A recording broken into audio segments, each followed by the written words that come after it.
pinalaya sa sariling mansyon at idineklarang baliw.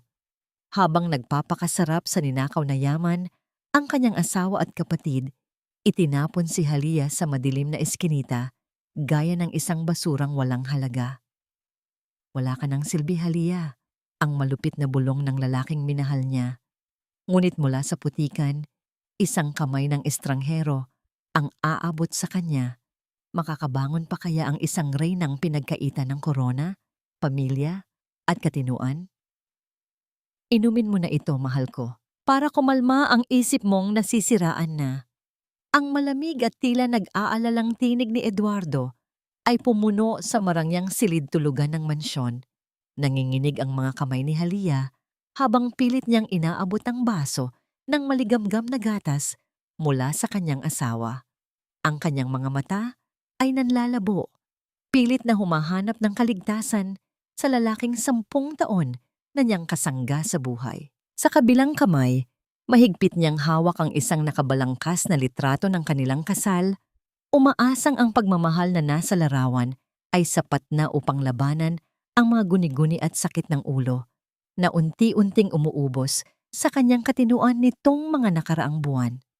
Nang malasahan niya ang pamilyar na tamis ng gatas, umasa siyang bukas ay magiging maayos na ang lahat. Ngunit bago pa niya maibaba ang baso, bumukas ang mabigat na pintuan ng silid. Inaasahan niyang ang papasok ay ang mga kasambahay o marahil ang doktor. Subalit ang bumungad ay si Selena, ang kanyang nakababatang kapatid sa labas na tinanggap at minahal niya ng buong puso. Walang bakas ng pag-aalala sa mukha ni Selena. Sa halip, isang mapang uyam ng ngiti ang gumuhit sa mga labi nito habang naglalakad palapit kay Eduardo. At sa mismong harapan ni Halia, buong laya at pagnanasang hinalikan ni Selena sa labi ang asawa ng kanyang kapatid. Isang matinding kirot ang sumaksak sa dibdib ni Halia. Nanigas ang kanyang lalamunan at tila nawalan ng hangin ang kanyang mga baga. Sinubukan niyang magsalita, sinubukan niyang sumigaw at magtanong kung ano ang ibig sabihin ng lahat ng ito, ngunit walang boses na lumabas mula sa kanyang bibig. Ang tanging naramdaman niya ay ang mabilis na pagkalat ng pamamanhid sa kanyang buong katawan. Ang tagal naman umepekto ng gamot na hinahalo mo dyan, Eduardo. Naiinip na ako. Ang malamig na reklamo ni Selena habang nakapulupot ang mga braso sa lalaki. Hinaplos ni Eduardo ang buhok ng kabit niya at tumingin kay Halia na ngayon ay unti-unti nang nadudulas mula sa gilid ng kama. Hayaan mo na. Ito na ang huling baso niya. Tama na ang dosis na naipainom natin sa mga nakaraang buwan para masira ng tuluyan ang utak niya. Bawat salitang binitawan ni Eduardo ay tila matatalim na patalim na humihiwa sa kaluluwa ni Halia. Ang mga guni-guni, ang panginginig, ang pagkawala ng kanyang alaala. Hindi ito sakit. Nilalason siya ng 2 taong pinakamamahal niya. Nang hina, ang mga tuhod ni Halia at tuluyan siyang napasalampak sa makapal na karpet. Habang nanlalabo ang kanyang paningin, lumuhod si Eduardo sa kanyang harapan. Hindi para tulungan siya, kundi para marahas na ilahad ang ilang pahina ng dokumento at isang panulat. Sign this, Halia. Medical Power of Attorney at Transfer of Assets. Tutal baliw ka na at walang kakayahang pamahalaan ng kumpanya. Ipaubaya mo na sa amin. Utos ni Eduardo. Pilit na iniiling ni Halia ang kanyang ulo. Pilit na lumalaban ang kanyang isip kahit na bumibigay na ang kanyang pisikal na katawan. Ngunit walang awang hinawakan ni Eduardo ang kanyang nanginginig na kamay. Idiniin ang panulat sa papel at pinuwersang iguhit ang kanyang pirma. Matapos makuha ang gusto, walang pag-aalinlangang itinulak ni Eduardo ang asawa pabalik sa sahig. Ang huling nakita ni Halia, bago tuluyang balutin ng dilim ang kanyang kamalayan, ay ang nagtatawa ng mukha ni na Eduardo at Selena habang ipinagdiriwang ang kanilang tagumpay. Nang muling magkamalay si Halia, hindi na malambot na kama ang nadama ng kanyang likod, kundi ang magaspang at malamig na semento. Ang ulan ay walang patid na bumubuhos, bumabayo sa kanyang mahinang katawan na nakabaluktot sa gitna ng isang madilim at mabahong eskinita sa tondo. Wala na siyang lakas upang bumangon. Ang kanyang mamahaling damit ay basang-basa at puno ng putik. Itinapon siya ng mga tauhan ni Eduardo na parang isang sako ng nabubulok na basura na wala ng silbi sa mundo.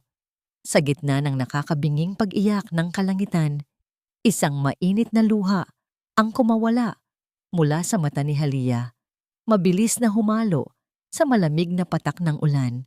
Nakadilat lamang ang kanyang mga mata sa dilim, pinapanood ang kalupitan ng mundong umagaw sa kanyang buhay at katinuan. Gusto na lamang niyang sumuko. Gusto na lamang niyang pumikit at hayaang kunin ng lamig ang kanyang hininga. Subalit sa gitna ng kanyang paghihintay sa kamatayan, naramdaman niya ang papalapit na mga yabag na pilit binabasag ang ingay ng bagyo. Isang bulto ng tao na may bitbit na payong ang tumigil sa kanyang paanan. Hinarangan ng estranghero ang matinding ulan na tumatama sa mukha ni Halia. Isang iglap ng liwanag mula sa kalangitan ang panandaliang nagbigay linaw sa anino. Nagpakita ng mukha ng isang taong nakayuko sa kanya. Diyos ko, may humihinga pa. Ang gulat ngunit puno ng pag-aalalang tinig ng estranghero na umalingaw-ngaw sa gitna ng gabing iyon. Unti-unting naglaho ang panginginig ng katawan ni Halia. Tila ang lamig ng ulan ay unti-unting napalitan ng isang kakaibang init na nagmumula sa presensya ng taong ito. Ang bawat piraso ng barya ay tila may mabigat na timbang sa nanginginig na mga palad ni Tala, habang maingat niya itong binibilang sa ilalim ng aandap-andap na liwanag ng gasera. Ang malamig na ihip ng hangin na tumatagos mula sa mga siwang ng kanilang tagpi-tagping barong-barong ay nagdadala ng pamilyar na amoy ng basing lupa at alat ng dagat. Ngunit ang tanging nararamdaman ng dalaga ay ang napakatinding pangungulila. Kakatapos lamang ng libing ng kanyang inang nag-alaga sa kanya at ang naiwan na lamang sa kanya ay isang tambak na bayarin sa ospital at ang nakakapasong katotohanan na siya na lang mag-isa sa buhay. Ang mga luhang pilit niyang pinipigilan ay tuluyan ng umagos, nahuhulog at nag-iiwan ng basa sa kalawangin at lumang lata kung saan niya itinatago ang kakarampot niyang naipon. Isang marahas na pagyanig sa marupok na pintuan ng kanilang barong-barong ang biglang pumutol sa kanyang pagluluksa. Hindi na niya kailangang magtanong kung sino ang mga walang awang panauhin sa ganito kalalim na gabi. Nang buksan niya ang pinto, bumungad ang dalawang matipunong lalaki na may nagbabantang mga tingin. Ang mga anino nila ay tila lumalamon sa maliit na espasyo ng kanyang tahanan. Ang mga ito, ang mga tauhan ng sindikato na nagpautang para sa huling gamutan ng kanyang ina. 1 linggo na lang ang palugit mo, Tala. Mahigit 100,000 pa ang utang ng nanay mo sa boss namin. Kapag hindi ka nakapagbayad next week, alam mo na ang mangyayari. Isasama ka namin sa club at doon mo pagbabayaran ang lahat gamit ang katawan mo. Ang walang awang banta ng isa sa mga lalaki. Ang boses nito ay puno ng pandidiri at pagmamaliit. Napalunok si Tala. Ang kanyang lalamunan ay parang tinusok ng tinik. Pilit niyang pinatatag ang kanyang mga tuhod upang hindi siya matumba sa harap ng mga ito. Sumang-ayon siya ng tahimik at yumuko hanggang sa tuluyang lisanin ng mga lalaki ang kanyang harapan. Nang mag-isa na muli, binalot siya ng matinding takot at kawalan ng pag-asa. Wala na silang makain, wala siyang trabahong sapat para mabayaran ang ganong kalaking halaga, ngunit kailangan niyang mabuhay. Kinuha niya ang kanyang lumang payong at isang sako. Nagpa siyang lumabas sa kabila ng walang patid na buhos ng ulan upang maghanap ng anumang bakal o plastik sa malapit na tambakan ng basura na maaari niyang ibenta kinaumagahan. Ang malamig na ulan ay tila libu-libong karayom na tumutusok sa kanyang balat habang naglalakad siya sa madilim at maputik na eskinita. Sa pag-ilaw ng isang malakas na kidlat sa kalangitan, naaninag ng kanyang mga mata ang isang bulto ng tao na nakabulagta sa gilid ng mga basurahan. Nang lumapit siya at itapat ang kanyang payong upang harangan ang ulan, bumungad sa kanya ang isang ginang na basang-basa Punong-puno ng putik ang mamahaling damit at halos hindi na humihinga. Diyos ko, may humihinga pa. Ang nasambit ni Tala na nabalot ng gulat at pag-aalala. Nag-alangan si Tala ng ilang sandali. Ang kanyang isip ay nakikipagtalo sa kanyang sitwasyon. Wala na nga siyang makain bukas. Paano pa siya mag-uuwi ng isang estranghero na tila nawawala sa sarili? Subalit, habang pinagmamasdan niya ang nakakaawang kalagayan ng babae, umalingaw-ngaw sa kanyang isipan ang huling habilin ng kanyang naghihingalong ina. Maging mabuti ka, Tala, para mapatawad ang mga kasalanan ko. Hindi man niya maintindihan kung anong kasalanan ang tinutukoy ng ina noong mga panahong iyon. Alam niyang hindi niya kayang talikuran ng isang taong nangangailangan ng tulong. Ginamit niya ang lahat ng kanyang lakas upang itayo ang ginang. Inalalayan itong maglakad pabalik sa kanyang maliit na dampa. Habang ang init ng kanyang katawan ay nagsilbing panangga sa nangangatog na ginang. Pagdating sa loob, maingat na pinunasan ni Tala ang putik sa muka at mga braso ng estranghero gamit ang isang malinis at basang-basahan. Pinalitan niya ang basang damit nito ng isa sa mga lumang duster ng kanyang ina. Habang tinutupi ni Tala ang punit-punit na damit ng babae, naramdaman ng kanyang mga daliri ang isang matigas na bagay sa loob ng nakatagong bulsa nito. Nang silipin niya ito, natagpuan niya ang isang napakakinang na singsing na may malaking diamante na nakakabit sa puting ginto. Mabilis niya itong ibinalik at itinago, puno ng pagtataka kung sino ba talaga ang babaeng ito at bakit siya itinapon sa basurahan nang hindi ninanakaw ang gayong kayamanan. Matapos masigurong tuyo na ang ginang, inihanda ni Tala ang natitirang huling piraso ng tuyo at isang maliit na mangkok ng mainit na sabaw ng sinaing. Umupo siya sa gilid ng higaan at matyagang sinubuan ang nanginginig na babae. Ang mga mata ng ginang ay blanko at puno ng takot, ngunit unti-unti itong kumalma sa bawat higop ng mainit na sabaw. Habang pinagmamasdan ng estranghero na nagkalaman ng tiyan, tahimik na ininom ni Tala ang isang basong mainit na tubig upang linlangin ang sariling sikmura na kanina pa kumikirot sa gutom. Para kay Tala, ang makitang ligtas at nakakakain ng babaeng ito ay sapat na upang maibsan ang sarili niyang pighati. Ngunit ang panandaliang kapayapaan ay biglang nabasag nang tila may rumihistrong madilim na alaala sa isip ng ginang. Nabitawan nito ang mangkok, nanlaki ang mga mata, at nagsimulang magwala. Isang nakakabinging hagulgol ng pighati ang biglang sumabog mula sa dibdib ng babae, isang tinig na punong-puno ng pagkawasak at hinagpis. Pilit nitong kinakamot ang sariling ulo habang naghahanap ng kung anong nawawala sa hangin. Hinahanap niya ang anak na pinatay di umano ng mga halimaw na umagaw sa kanyang buhay. Pilit siyang pinigilan ni Tala, niyakap ng napakahigpit upang hindi nito saktan ang sarili. Ang lakas ng ginang ay mabilis na naubos hanggang sa tuluyan itong nawalan ng malay at bumagsak sa mga bisig ng dalaga. Sa gitna ng walang awang lamig ng gabi, ang tanging naging sandigan ng dalawang pusong sugatan ay ang mahigpit na pagkakayakap ng dalawa sa gitna ng lamig. Ang malamig na simoy ng madaling araw ay tila hindi sapat upang palamigin ang nag-iinit at pawisang katawan ng estranghero. Nagising ang ginang mula sa isa na namang masamang panaginip, pilit na kumakawala sa hangin. Ang kanyang dibdib ay mabilis na umaangat baba, habang ang kanyang mga mata ay nanlilisik sa matinding takot na dulot ng mga alaalang hindi niya lubos na maintindihan. Walang pag-aalinlangang ikinulong ni Tala ang ginang sa kanyang mga bisig.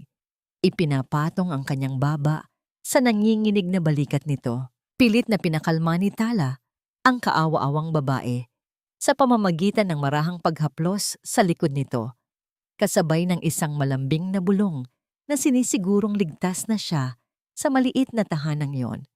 Dahil wala siyang ideya kung ano ang tunay na pangalan ng babae, nagpasya siyang bigyan ito ng pagkakakilanlan upang hindi na ito tuluyang maligaw sa sarili nitong isip. Tita Lia, iyon na lang ang itatawag ko sa iyo, Tita Lia. Nandito lang ako at hindi kita iiwan. Ang panatag at punong-puno ng pagmamahal na tinig ni Tala.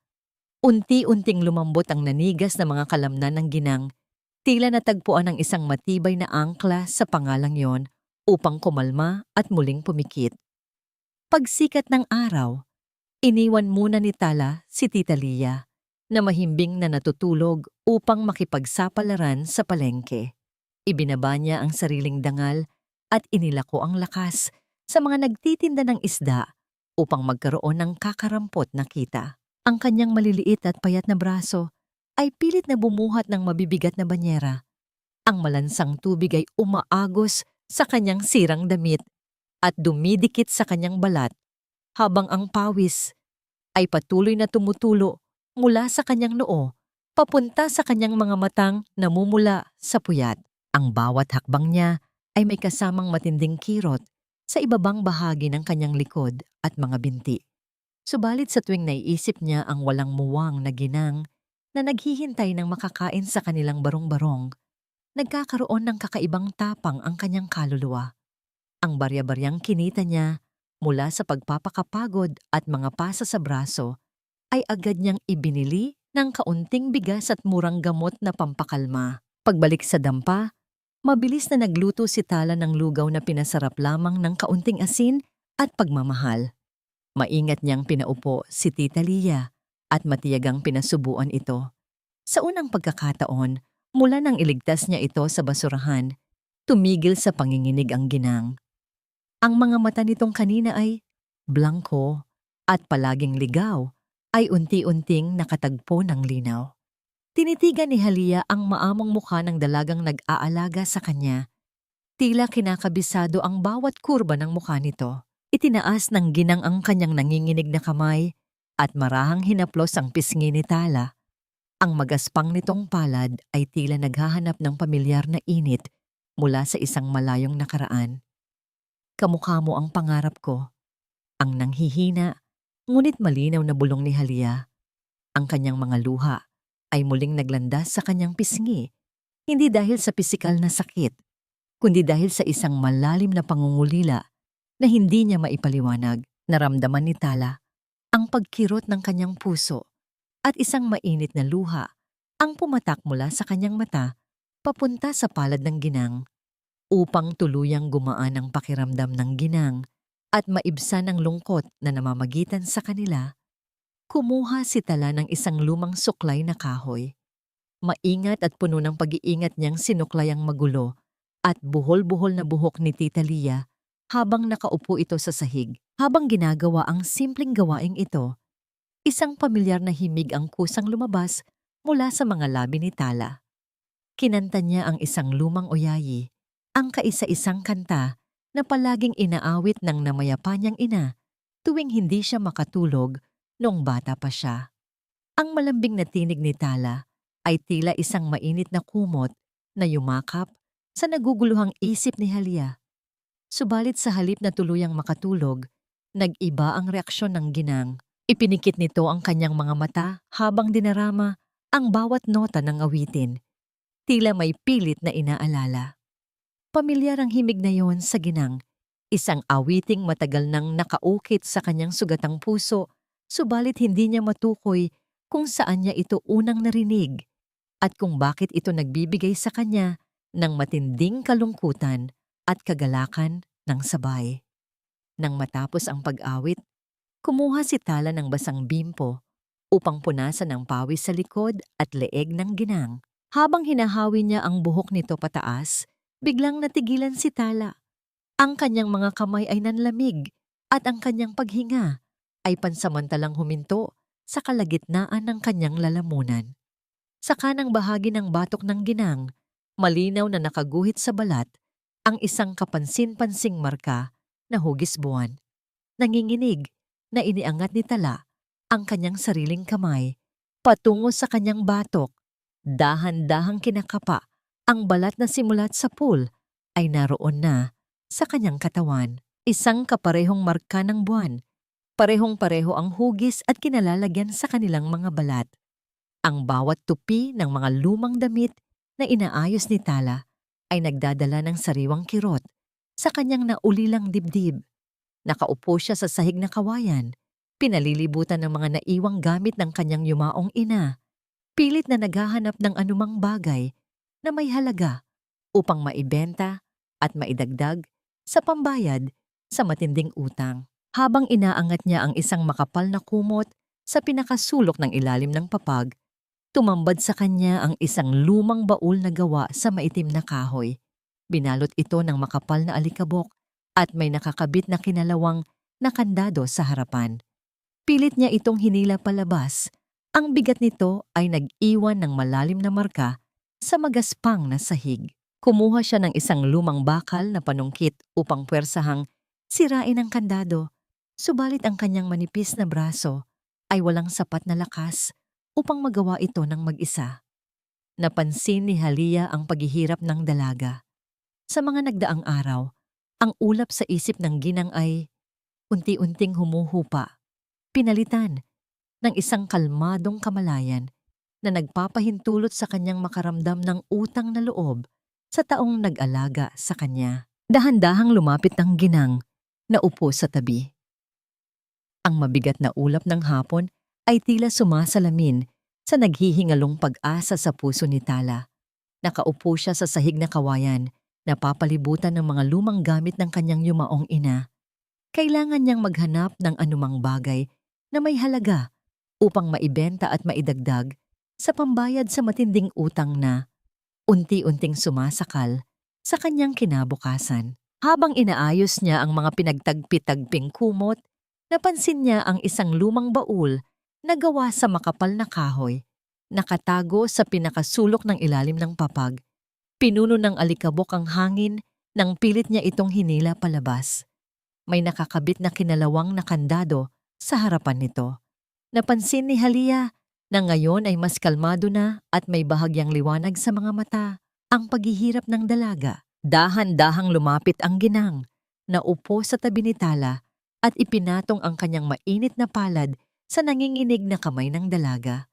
Hindi man lubos na gumagana ang kanyang isip, sapat ang kanyang kamalayan upang makita ang lungkot at pagod sa mga mata ni Tala.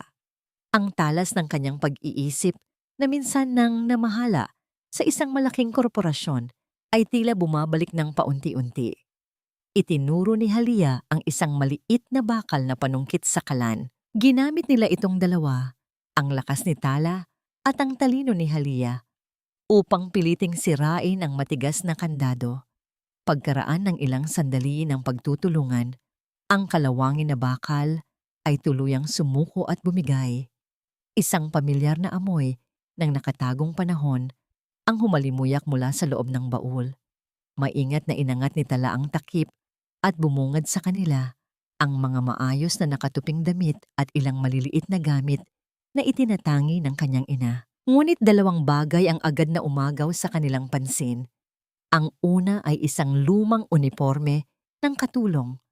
Kulay abo ito, may maliliit na mantsa ng panahon, ngunit ang nakatahi sa dibdib nito ay malinaw pa rin. Isang eleganteng simbolo at ang mga salitang Del Fierro Mansion. Nang makita ito ni Halia, isang kuryente ang tila gumapang sa kanyang buong katawan. Nanginginig ang kanyang mga kamay habang dahan-dahan niyang hinahaplos ang magaspang na tela ng uniforme, ang simbolo.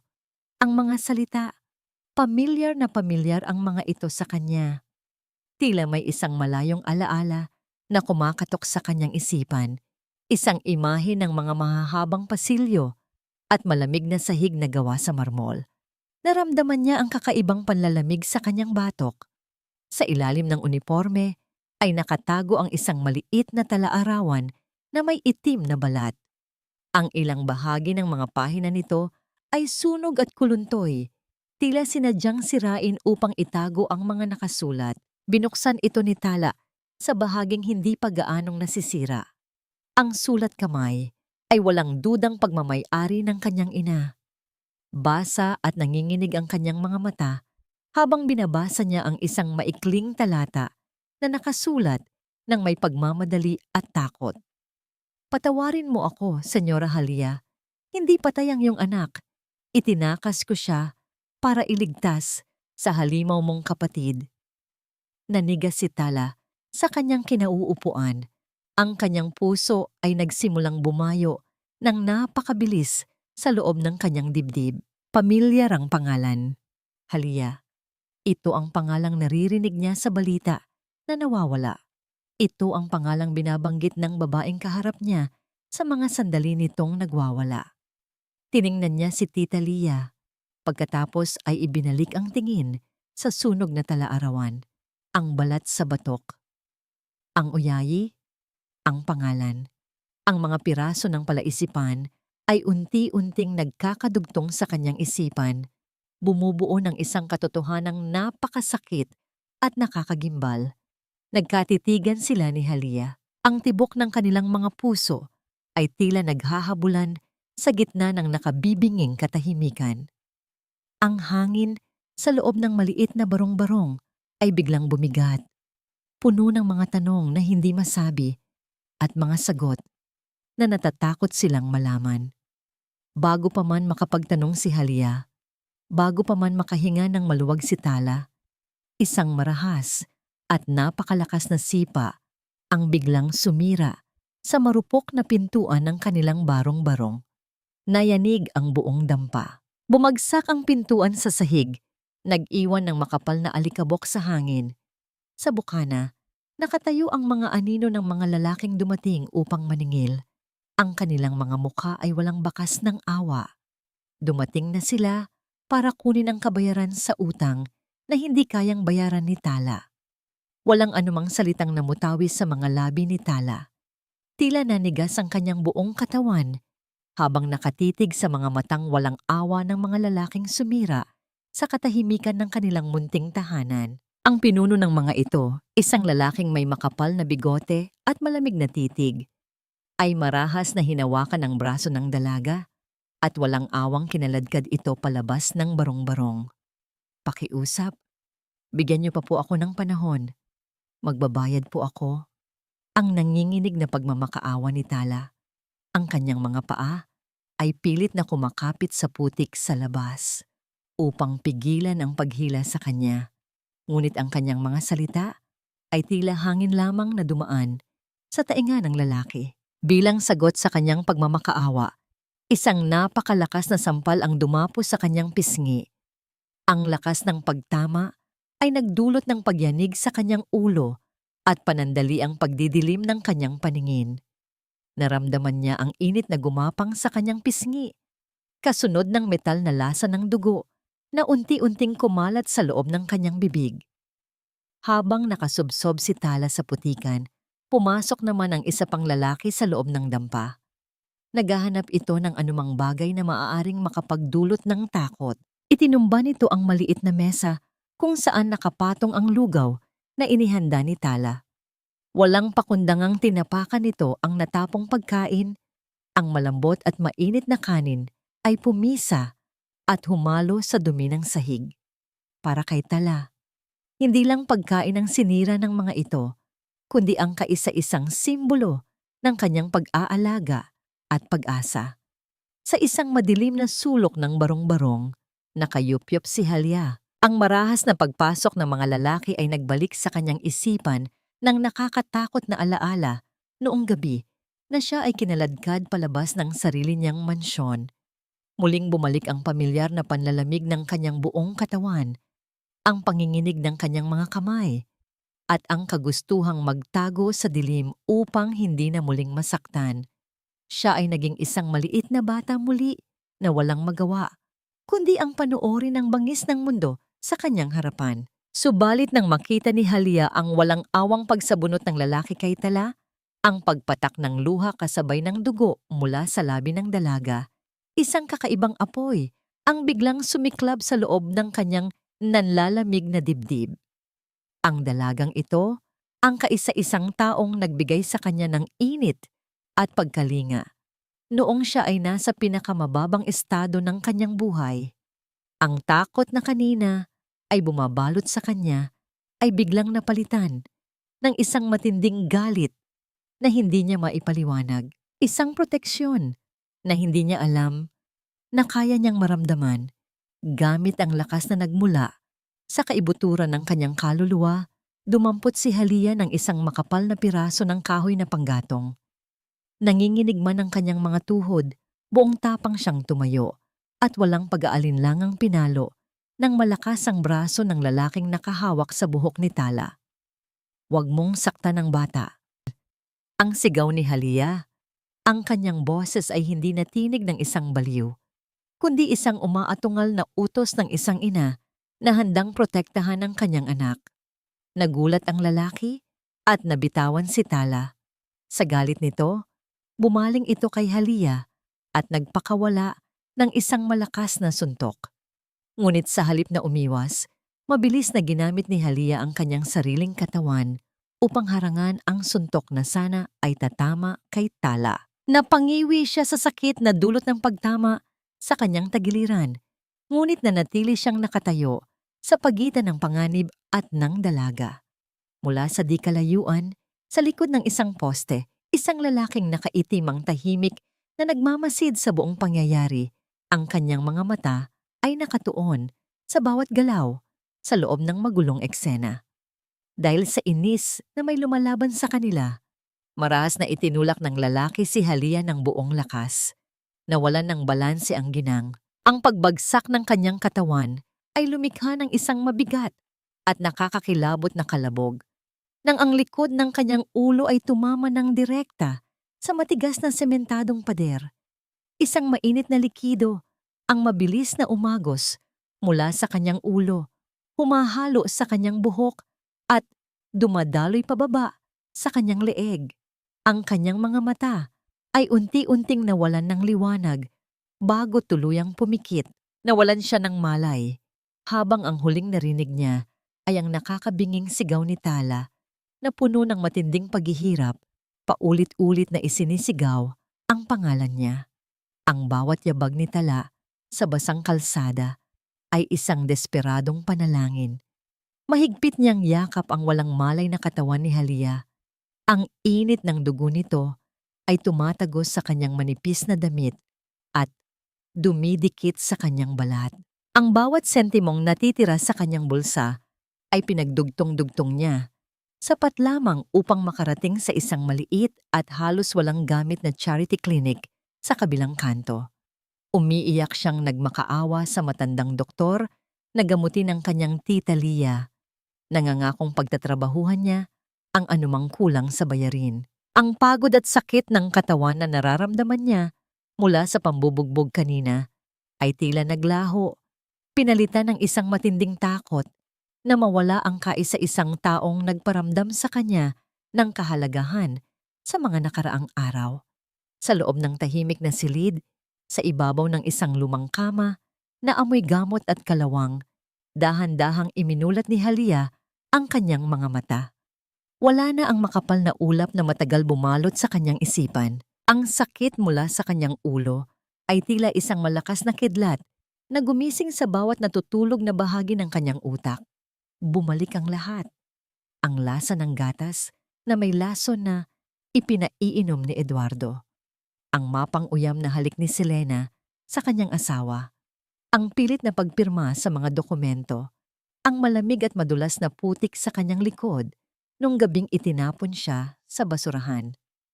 Bawat detalye, bawat sakit, bawat pagtataksil ay bumalik sa kanya ng buong buo at may nakakapasong linaw. Ang kanyang unang reaksyon ay ang bumangon at sumigaw, ngunit napigilan niya ang kanyang sarili nang makita niya si Tala. Nakayuko ang dalaga sa gilid ng kama. Ang kanyang mga balikat ay nanginginig dahil sa tahimik na pag-iyak. Nakita ni Halia ang pasa sa pisngi nito at ang dugo sa gilid ng labi. Ang mga sugat na ito ay tinamo ng dalaga para sa kanya. At sa isang iglap, tila nag-iba ang takbo ng kanyang pag-iisip. Ang galit para kina Eduardo at Selena ay hindi naglaho, ngunit nabalutan ito ng isang damdaming mas makapangyarihan. Naalala niya ang sunog na talaarawan na hawak nila kanina. Hindi patay ang iyong anak. Naalala niya ang marka sa batok ng dalaga na kapareho ng sa kanya. Ang pamilyar na himig ng oyayi. Ang mga mata nitong tila salamin ng kanyang sariling kabataan. Isang nakakabinging katotohanan ang yumanig sa kanyang buong pagkatao. Isang realisasyon na mas matindi pa sa sakit ng pagtataksil. Ang dalagang nagligtas sa kanya sa putikan, nagpakain sa kanya mula sa sariling gutom at sumalo ng suntok para sa kanya ay ang sarili niyang anak. Ang anak na 21 taon niyang inakalang patay na. Isang malakas na puwersa ang nagtulak sa kanyang humagulgol, ngunit pinigilan niya ito. Ang kanyang mga kamao ay naikuyom sa ilalim ng kumot hanggang sa bumaon ang kanyang mga kuko sa sariling palad. Hindi pa ito ang oras. Alam niyang nasa panganib pa rin sila. Kung malaman ng kanyang mga kaaway na bumalik na ang kanyang alaala, hindi sila mag-aatubiling tapusin ang kanilang sinimulan. At ngayon, hindi na lang buhay niya ang nakataya. Dahan-dahan siyang gumalaw, nagpanggap na medyo lito pa rin ang isip. Anong nangyari? Ang mahinang tanong niya. Tinitiyak na may bahid pa rin ng pagkalito ang kanyang tinig. Mabilis na itinaas ni Tala ang kanyang ulo at pinunasan ang mga luha. Okay na po kayo, Tita Lia. Ligtas na po tayo. Ang sagot nito, puno ng ginhawa. Itinaas ni Halya ang kanyang kamay at marahang pinunasan ang natitirang luha sa pisngi ni Tala. Ang haplos na yon ay hindi na haplos ng isang baliw na nawawala sa sarili. Ito ay isang haplos na may bigat at kahulugan. Isang haplos ng isang ina na nakahanap sa kanyang nawawalang yaman. Isang haplos na nangangako ng proteksyon at paghihiganti. Bibili lang po ako ng gamot at konting pagkain sa labas, tita. Dito lang po kayo. Paalam ni Tala at mabilis na lumabas ng silid. Naiwang mag-isa si Halya. Ipinikit niya ang kanyang mga mata habang ang nag-uumapaw na damdamin ay pilit niyang nilulunok. Ngunit ang kanyang panandaliang pag-iisa ay hindi nagtagal. Isang malamig na kamay ang biglang dumapos sa kanyang balikat. Hindi ito ang magaspang na kamay ng sindikato, kundi isang kamay na formal at pamilyar. Paglingon niya, bumungad sa kanya ang mukha ng isang lalaking matagal na niyang hindi nakikita. Isang mukhang bahagi ng kanyang nakaraan na puno ng pag-aalala at katapatan. Ang lalaking nakatayo sa kanyang harapan ay si Mang Elias, ang pinagkakatiwalaan at pinakamatapat na investigador ng kanyang abogado na si Attorney Mendoza. Ang mga mata nito ay puno ng pag-aalala at respeto. Tila hindi makapaniwala na ang makapangyarihang ginang na matagal na niyang pinagsilbihan ay nasa ganito kaawang kalagayan. Ma'am Halya, si Elias po ito. Inutusan po ako ni Attorney Mendoza na hanapin kayo. Araw-araw po kaming nagmamanman sa paligid, nagbabantay sa inyo mula sa malayo. Ang pabulong na paliwanag nito, ang kanyang boses ay maingat upang hindi makalikha ng anumang ingay. Bago pa man makapagsalita si Halya, maingat na inabot ni Mang Elias ang isang maliit at manipis na telepono. Nakalinya na po si attorney. Alam niyang kailangan ninyo siyang makausap. Dagdag nito, nanginginig na kinuha ni Halya ang telepono at itinapat sa kanyang tainga. Ang boses na kanyang narinig mula sa kabilang linya ay ang pamilyar at panatag na tinig ng kanyang pinagkakatiwalaang abogado. Halya, Diyos ko, ligtas ka! Ang nababagabag na panimula ni Attorney Mendoza. Kailangan kong maging mabilis, Mendoza. Nakikinig ka ba? Malamig at matalas ang tinig ni Halya na wala ang anumang bakas ng kahinaan. Ano na ang sitwasyon sa kumpanya? Masama, Halya. Naglabas si Eduardo ng mga pekeng medical records. Sa loob ng 3 araw, magkakaroon ng emergency board meeting para formal na ilipat sa kanya ang lahat ng assets mo. Ibinebenta na niya ang lahat. Naramdaman ni Halya ang pag-akyat ng dugo sa kanyang ulo. May mga nakatago akong offshore accounts na hindi nila alam. I-freeze mo ang mga yon at maghanda ka ng patibong. Darating ako sa meeting na yon. Siguraduhin mong nakahanda ang lahat ng ebidensya. Matapos ang mabilis na mga utos, ibinalik niya ang telepono kay Mang Elias na mabilis na naglaho sa dilim. Sakto lamang ang pagbabalik ni Tala. Bit-bit ang isang maliit na supot ng gamot at 2 piraso ng tinapay. Mabilis na itinago ni Halia ang bakas ng kanyang kapangyarihan at muling isinuot ang maskara ng isang mahinang babae. Nagpanggap siyang nahihilo at nanghihina pa rin upang protektahan si Tala mula sa panganib na alam niyang papalapit.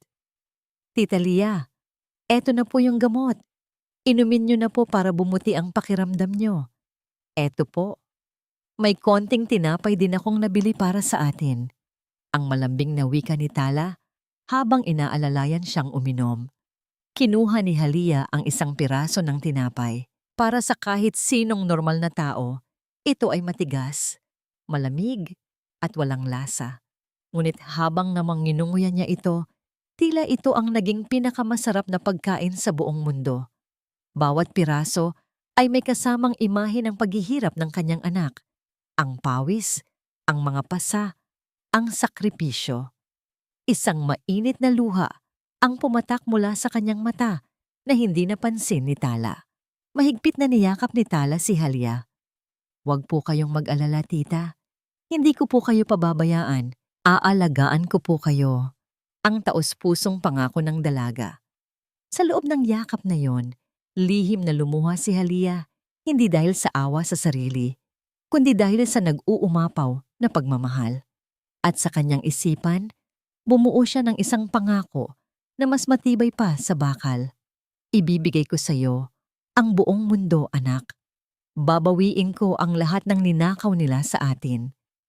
Samantala, sa loob ng mansyon, hindi mapakali si Eduardo. Pabalik-balik siya sa paglalakad sa loob ng silid-aklatan. Iwinawasiwas ang lahat ng libro at binubuklat ang bawat dokumento. May isang partikular na papel siyang pilit na hinahanap. Ang orihinal nilang kasunduan bago magpakasal na nagsasaad na walang makukuha si Eduardo sakaling maghiwalay sila. Itinago ito ni Halia sa isang lugar na hindi niya matukoy. Ang katahimikan sa barong-barong ay biglang pinunit ng marahas na pagtulak sa marupok na pintuan. Hindi na ito isang sipa, kundi isang tahimik ngunit nagbabantang pagpasok. Ang mga lalaking kanina ay nanakit sa kanila ay nagbalik. Ngunit ngayon, wala nang salitang lumabas sa kanilang mga bibig.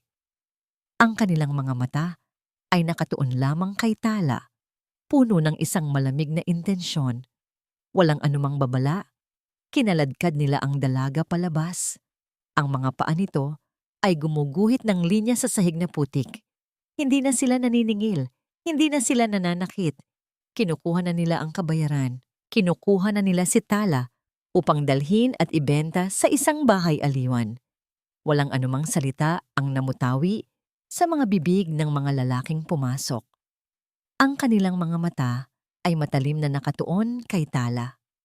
At walang awang kinaladkad nila ang dalaga papalabas ng barong-barong.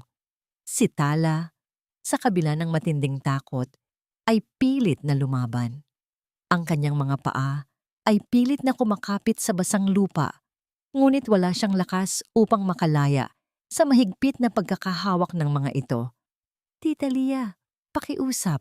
Huwag po ninyong saktan si Tita Lia. Ang nanginginig na pakiusap ni Tala, ang kanyang boses ay tila isang marupok na himig ng pagmamakaawa. Tinawag siya ng pinuno ng mga lalaki. Ang boses nito ay puno ng pagmamaliit at pagtatagumpay. Doble na ang utang, Tala. Kailangan na naming kolektahin at ikaw ang kabayaran. Sinubukan ni Tala na lumaban, ngunit bago pa man niya maramdaman ang pisikal na sakit, naisip niya si Halia. Hindi niya kayang makita ang ginang na muling saktan. Ang tanging paraan upang protektahan si Halia ay ang sumama sa mga ito. Yumuko siya, tinanggap ang kanyang kapalaran, ngunit bago siya tuluyang hilahin palabas, lumapit siya kay Halia. Hinawakan niya ang kamay ng ginang. Ang kanyang mga mata ay puno ng pighati at pagmamahal. Tita, huwag kang mag-alala. Magtatrabaho lang ako sa malayo. Babalik din ako. Huwag kang matakot dito, ha? Ang sinungaling na pangako ni Tala. Pilit nang ngumingiti sa kabila ng matinding kirot sa kanyang dibdib. Inihilig niya ang kanyang noo sa noo ni Halia. Isang tahimik na pamamaalam na puno ng pagmamahal. Humigpit ang kanyang yakap sa ginang. Pagkatapos, hinubad niya ang kaisa-isa niyang manipis na jacket at maingat na ipinatong ito sa balikat ni Halia. Tinitiyak na hindi lalamigin ang kanyang tita Lia sa kabila ng lamig ng gabi.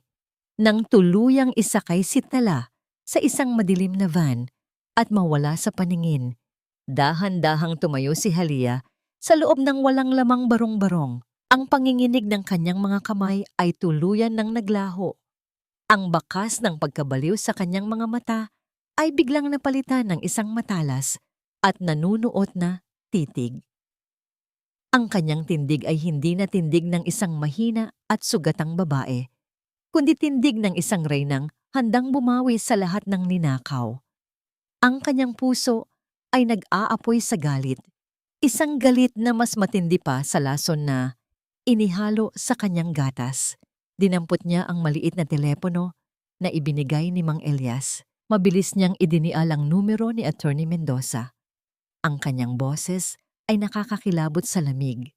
Walang bahid ng pagdududa o pag-aalangan. Oras na, Mendoza. Ipadala ang mga tauhan natin. Hanapin mo ang van na kulay puti. May plate number na XYZ123. Isalba mo ang anak ko.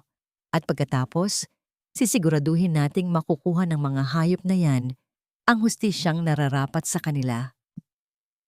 Samantala, sa isang malayong bahagi ng tondo, bumisita si Selena sa madilim at maputik na eskinita kung saan itinapon si Halia. Hindi niya inalintana ang baho at dumi. Kausap niya sa telepono si Eduardo, nagrereklamo.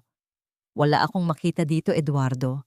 Malamang kinain na ng mga hayop ang baliw na yon. Sayang naman, gusto ko sanang masiguro ang kanyang pagkamatay. Habang nagrereklamo, nakita niya ang isang itim at mamahaling calling card na maingat na nakapatong sa ibabaw ng lumang mesa sa loob ng dampa ni Tala. Walang pag-aalinlangan niya itong kinuha. Ang nakasulat ay isang pangalan at isang numero, mga detalye na magbibigay sa kanya ng panandaliang pagkabahala, ngunit mabilis niyang itinago ito. Iniisip na isa lamang itong lumang kontak na hindi na mahalaga. Sa isang madilim at mabahong kwarto, nakakulong si Tala. Ang mga pader ay malamig at basa at ang tanging liwanag ay nagmumula sa isang maliit na siwang sa bubong. Umiiyak siya ng tahimik. Ang kanyang mga kamay ay nakayakap sa kanyang sarili, pilit na pinipigilan ng lamig at takot na bumabalot sa kanya. Narinig niya ang papalapit na mga yabag sa labas ng pintuan, mabibigat at nagbabantang tunog. Alam niya kung ano ang kasunod. Ang kalampag ng pinto ay unti-unting lumakas, tila nagbibigay babala sa nalalapit niyang kapalaran. Ang kalampag ng pinto ay unti-unting lumakas, nagpapatunay sa papalapit na panganib. Nanginginig si Tala. Ang kanyang mga mata ay nanlalabo na sa pag-iyak. Naghintay siya sa kalalabasan, sa pagbubukas ng pintong magdadala sa kanya sa isang buhay na kinatatakutan niya.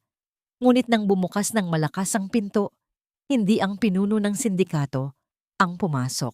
Sa halip, isang pangkat ng mga matitipunong lalaki na nakasuot ng itim na uniforme ang dumagsa sa loob ng kwarto. Ang kanilang mga mukha ay seryoso at walang emosyon. Walang anumang salitang namutawi sa kanilang mga bibig, habang mabilis nilang pinadapa ang lahat ng kalaban. Ang mga lalaking kanina ay malakas at nagbabanta ay ngayon ay nakahandusay sa sahig, nakaposas at hindi na makakilos. Mula sa hanay ng mga gwardya, dahan-dahang pumasok ang isang babae. Hindi na siya nakasuot ng punit-punit na duster o amoy pawis na damit. Sa halip, siya ay nakasuot ng isang formal at eleganteng itim na suit. Ang kanyang buhok ay maayos na nakapusod. Ang kanyang tindig ay matikas at puno ng kapangyarihan. Ito ay si Halia. Ang mukha niya ay walang bakas ng pagkabaliw o kahinaan. Tanging isang malamig at determinadong ekspresyon ang nakaukit. Nang makita si Halia, ang pinuno ng sindikato na nakahandusay sa sahig ay namutla na parang nakakita ng multo. Pilit siyang bumangon, ngunit marahas siyang itinulak pabalik sa sahig ng isa sa mga gwardiya. Dahan-dahang lumapit si Halia sa nakaposas na lalaki. Ang kanyang mata ay nanunuot. Hindi niya ito sinigawan o ininsulto. Sa halip, marhan niyang itinapak ang kanyang sapatos na may mataas na takong sa kamay ng lalaki. Ang sakit ay tila umalingaw sa buong silid, subalit nanatili siyang walang emosyon. Sa loob ng 1 oras, ubos na ang lahat ng yaman ng sindikato mo at lahat ng miyembro mo ay makukulong. Ang malamig at puno ng awtoridad na pahayag ni Halia. Ang lalaki ay tila nanigas sa takot. Alam niyang hindi ito isang banta, kundi isang pangako mula sa isang taong may kapangyarihan. Mabilis na lumapit si Halia kay Tala. Ang kanyang matigas na mukha ay biglang lumambot. Niyakap niya ang dalaga ng napakahigpit. Ang yakap na yon ay puno ng pagmamahal, pag-aalala at isang matinding ginhawa na sa wakas ay ligtas na ang kanyang anak. Tita Lia, paano? Paano po kayo naging ganyan? Ang gulong-gulo at nanginginig na tanong ni Tala. Tila hindi makapaniwala sa pagbabago ng ginang. Pinunasan ni Halia ang luha sa pisngi ni Tala gamit ang kanyang mamahaling seda na panyo. Hindi niya alintana kung madumihan man ang kanyang eleganteng damit. Ang tanging mahalaga ay ang seguridad at kapayapaan ng kanyang anak. Wala nang mananakit sa iyo, anak. Ako ang bahala. Huwag ka nang matakot. Ang malambing na wika ni Halia, ang kanyang tinig ay puno ng matinding pagmamahal na matagal niyang kinimkim. Nang makita ni Tala ang pagbabago sa kanyang tita Lia, ang kanyang puso ay napuno ng kakaibang damdamin. Napagtanto niya, ang babaeng ito ay hindi lang basta isang ginang na nawawala sa katinuan. Ang babaeng ito ay si Halia del Fierro, ang nawawalang bilyonaryo na pinag-uusapan sa telebisyon. Ang katotohanan ito ay nagdulot ng matinding pagkabigla kay Tala. Ngunit sa likod ng pagkabigla ay isang kakaibang lukso ng dugo at paghanga sa kanyang tita Lia. Bago pa man makapagsalita si Tala, tumitig si Halia sa kanya ng malalim. Ang kanyang mga mata ay puno ng isang pangako at pag-asa. Tala, may sisingilin pa tayong utang. Utang na mas matindi pa sa anumang perang nakasulat sa papel. Ang sabi ni Halia, ang kahulugan ng salitang utang ay biglang nagbago. Sasama ka ba sa akin? Dinala ni Halia si Tala sa isang marangyang penthouse na matatagpuan sa pinakagitna ng syudad, malayo sa ingay at dumi ng tondo. Ang silid ay malinis, tahimik, at puno ng mga kagamitang hindi pa kailanman nakikita ni Tala sa buong buhay niya. Sa loob ng ligtas na espasyo, inihanda ni Halia ang mainit na tsokolate at maingat niyang ibinahagi ang kanyang malagim na nakaraan. Ang panloloko ni na Eduardo at Selena, ang lason sa gatas, at ang pagtatapon sa kanya sa basurahan. Buong pag-iingat niyang inilihim muna ang tungkol sa tunay nilang ugnayan bilang mag-ina. Alam niyang hindi pa ito ang tamang panahon para sa isang mas matinding pagkabigla. Nakinig si Tala ng tahimik. Ang kanyang mga mata ay punuwang lungkot at galit, habang ang bawat salita ni Halia ay tila humihiwa sa kanyang puso. Samantala, sa loob ng malawak na ballroom ng Del Fierro Tower, naghahanda sina Eduardo at Selena para sa kanilang marangyang pagdiriwang. Mga piling negosyante, politiko, at socialites ang dumalo upang ipagdiwang ang formal na pagkuha ng dalawa sa buong kumpanya. Suot ni Selena ang paboritong kwintas na diamante ni Halia. Ang kanyang mga ngiti ay peke at puno ng pagmamataas. Nagbigay si Eduardo ng isang madamdamin, ngunit pekeng talumpati sa harap ng mga bisita. Pilit niyang pinipigil ang luhang, hindi naman lumalabas habang sinasabi ang mga salita. Ang yumaong asawa kong si Halia ay palaging nasa puso ko. Ang pagkuha namin sa kumpanyang ito ay para sa kanyang alaala. Ang kanyang mga salita ay tila sumasalamin sa kawalang hiyaan at panloloko. Nasa likod ng entablado si Selena, nag-aayos ng kanyang buhok habang tinatawanan ng kawalang hiyaan ng kanyang kabit. May isang lumang calling card siyang hinahawakan, ang card na nakuha niya sa barong-barong sa Tondo. Ang pangalang nakasulat ay Attorney Mendoza. Pamilyar ang pangalan, ngunit mabilis niyang itinago sa kanyang bulsa. Iniisip na isa lamang itong lumang kontak na hindi na mahalaga sa kanilang kasalukuyang tagumpay. Hindi nagtagal, dumating si Attorney Mendoza sa pagdiriwang. Ang kanyang mukha ay kalmado, ngunit ang kanyang mga mata ay nagtatago ng isang matalim na ningning. Tumayo siya sa gilid, nagmamasid sa lahat ng pangyayari. Sa kanyang kamay, mahigpit niyang hawak ang isang briefcase na naglalaman ng lahat ng ebidensya. Nang magtama ang kanilang paningin ni Eduardo, bahagyang ngumiti si Attorney Mendoza, isang ngiting puno ng kahulugan na nagpahiwatig ng papalapit na pagtatapos. Habang nagbibigay ng toast si Eduardo para sa kanilang tagumpay, biglang namatay ang lahat ng ilaw sa ballroom. Naging madilim at tahimik ang buong silid. Tanging ang mumunting ilaw lamang mula sa mga emergency exit ang nakikita. Pagkatapos, isang boses ang umalingaw-ngaw sa mga speaker, isang recording ng boses ni na Eduardo at Selena. Ang pag-uusap nila tungkol sa paglalagay ng lason sa gatas ni Halia ay malinaw na narinig ng lahat ng bisita. Ang marahang halakhak ni Selena, ang malamig na pagpaplano ni Eduardo, lahat ay bumulaga sa mga tainga ng mga taong kanina ay nagdiriwang. Mula sa VIP balcony, nakatingin si Tala.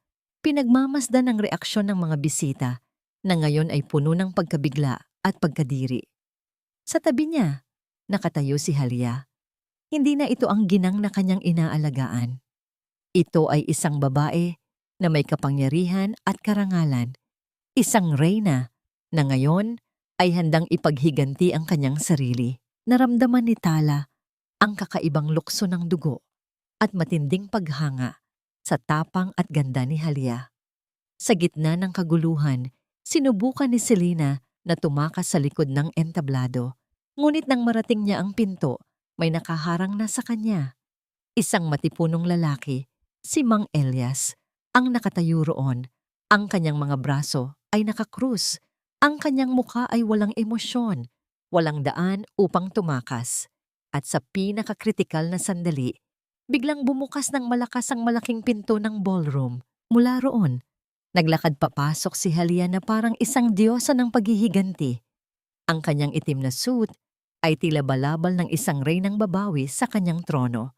Ang kanyang mga mata ay matalas, matatag, at punong-puno ng apoy ng hustisya. Lahat ng bisita ay napatanga sa matinding gulat. Tila nakakita ng multo. Ang naglahong reyna ay bumalik. Ang katahimikan sa ballroom ay tila naging isang makapal na pader na naghiwalay sa mga nagulat na bisita at sa bagong dating na si Halia. Namutla na parang nakakita ng multo si Eduardo. Ang kanyang mga mata ay nanlalaki sa matinding pagkabigla. Si Selena naman, na kanina ay nagtatangkang tumakas, ay sumigaw ng buong lakas, "Impostor! Hindi siya si Halia! Baliw iyan!" Walang anumang reaksyon si Halia sa mga boses ng mga traidor. Dahan-dahan siyang naglakad patungo sa gitna ng silid. Ang kanyang mga hakbang ay matikas at puno ng awtoridad. Sa tabi niya, nakatayo si Attorney Mendoza. Hawak ang isang briefcase na puno ng mga ebidensya. Nang makarating siya sa gitna, ibinaba ni Halia ang briefcase sa ibabaw ng lamesa at binuksan ito. Ang lahat ng ilaw ay bumalik. Nagbigay liwanag sa lahat ng nakalantad na katotohanan. Ang balita ay nagtago lang ako. Subalit ang totoo ay pinilit akong lasunin ng asawa ko at ng aking kapatid upang agawin ang lahat ng aking pinaghirapan. Ang malamig at malinaw na pahayag ni Halia, ang kanyang tinig ay kumalat sa bawat sulok ng ballroom. Narito ang resulta ng aking blood test na nagpapatunay ng lason sa aking sistema. Narito ang mga peking pirma sa mga dokumento ng paglipat ng assets at narito ang video ng kanilang pagtatapon sa akin sa basurahan sa Tondo. Nagsimula ang bulungan sa mga bisita. Ang mga mukha ni na Eduardo at Selena ay unti-unting namutla. Ang kanilang mga balat ay tila nawalan ng kulay. Hindi sila makapaniwala na ang lahat ng kanilang maitim na plano ay ibinubunyag sa harap ng lahat. Sa oras na yon, isang pangkat ng mga pulis ang pumasok sa ballroom, pinangunahan ng isang opisyal na may hawak na warrant of arrest.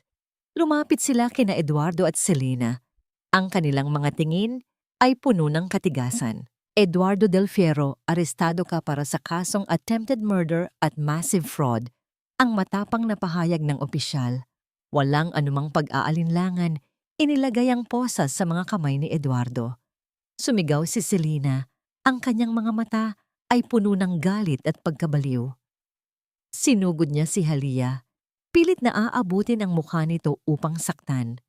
Ngunit bago pa man niya marating si Halia, mabilis na hinarangan ng ginang ang kanyang kamay. Ang mukha ni Halia ay kalmado, ngunit ang kanyang mga mata ay nag-aapoy.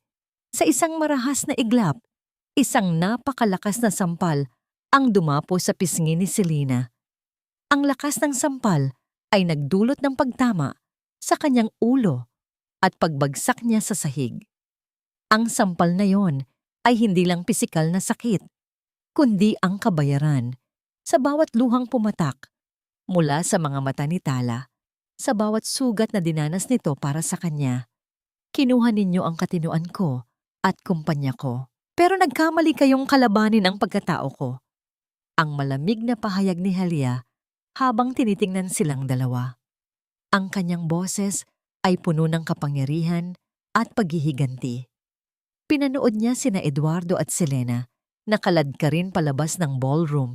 Ang kanilang mga mukha ay puno ng matinding galit, pagkadiri at pagkatalo. Walang bahid ng awa o pagdududa sa kanyang mga mata.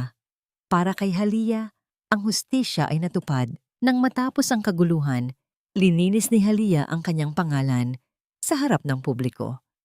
Ang mga balita tungkol sa kanyang pagbabalik ay mabilis na kumalat at siya ay muling kinilala bilang ang matatag at matalinong negosyante na nawala. Matapos linisin ang kanyang pangalan, lumapit si Halia kay Tala na nakatayo sa VIP balcony, pinagmamasdan ang naganap. Hinawakan niya ang kamay ng dalaga. Ang kanyang mga mata ay puno ng pagmamahal. May isa pa akong malaking lihim na dapat mong malaman, ang sinabi ni Halia. Ang kanyang tinig ay puno ng bigat at pag-asa. Naglakad sina Halia at Tala patungo sa tahimik na dalampasigan, ang lugar kung saan unang nag-umpisa ang kanilang hindi inaasahang pagtatagpo. Ang araw ay unti-unting lumulubog sa abot tanaw, naglalabas ng mga kulay kahel at ginto na sumasalamin sa kalmadong tubig ng dagat. Hawak ni Halia ang lumang talaarawan na sunog sa mga gilid at ang uniforme ng katulong na may tatak ng Del Fierro Mansion. Ang mga bagay na ito ay naglalaman ng mga lihim na matagal nang inilihim sa kanila. Umupo sila sa buhangin. Ang mga alon ay marahang humahampas sa kanilang mga paa. Tumingin si Halia kay Tala. Ang kanyang mga mata ay puno ng pagmamahal at pangungulila. Marahan niyang hinawi ang buhok ni Tala upang ipakita ang marka sa batok nito na hugis buwan. Pagkatapos, ipinakita niya ang kaparehong marka sa kanyang sariling batok. Ang mga luha ay nagsimulang dumaloy sa pisngi ni Halia habang ang bigat ng katotohanan ay unti-unti niyang binibitawan. Tala, ang mama mo, ang inang nag-alaga sa'yo, ay dating kasambahay namin. Hindi patay ang anak ko. Itinakas ka niya kay Selena para iligtas ka. Ang lason sa gatas na ininom ko ay pareho ng lason na sinubukan nilang ipainom sa'yo noong sanggol ka pa. Ang malumanay na pagtatapat ni Halia, ang kanyang tinig ay puno ng matinding pighati. Hindi lang kita inampon sa puso ko, Tala. Ikaw ang nawawala kong piraso. Ikaw ang anak ko. Ikaw ang dugo't laman ko. Humagulgol si Tala. Ang lahat ng mga piraso ng kanyang buhay ay nagkakadugtong na ngayon. Ang oyayi, ang balat, ang hindi maipaliwanag na koneksyon na naramdaman niya para sa babaeng ito. Niyakap niya si Halia ng mahigpit. Isang yakap na puno ng 21 taong pangungulila, sakit at pag-asa.